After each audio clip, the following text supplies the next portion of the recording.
Captain Brooks could make history. There was a brave group of men who decided to integrate the Knoxville Fire Department. One of those men, in his 90s, tells his story of joining the department during segregation and how times changed. Whitney Good has his story. All right, right there in the center.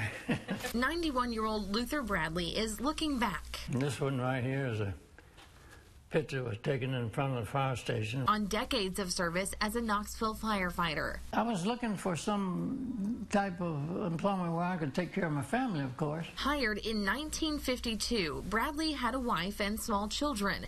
His previous job as a brick mason forcing him to travel too much. She wanted me to come home and help raise those kids.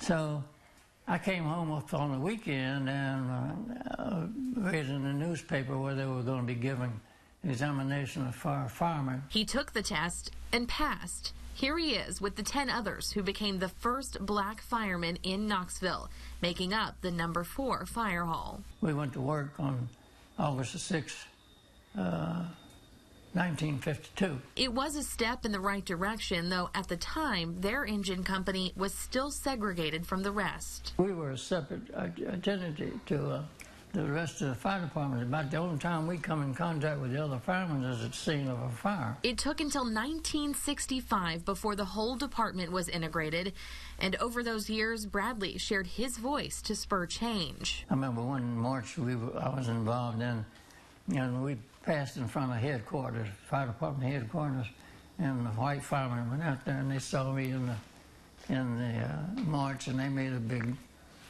to-do about it, you know, and made certain statements like that I shouldn't be there, or I should be fired, or whatever. Bradley's career thrived, however. That's one of my first pictures as a captain. Promoted several times to a final rank of deputy chief by the time he retired at the end of 1988. This one is when I went into the Fire Prevention Bureau. Looking back on his career and his start, he'll tell you, I took the job out of the necessity. I didn't go there to try to prove any point. But being part of positive change, even without intending it, has had a lasting impact. 60 years ago, there were no blacks in the fire department. That's significant. I think all Americans ought to be treated alike. In Knoxville, I'm Whitney Good reporting. Throughout his career, Luther worked very hard to recruit more African Americans to the Knoxville Fire Department. In 2017, he received the Distinguished Service Award from the Martin Luther King Commemorative Commission. Well, still to come on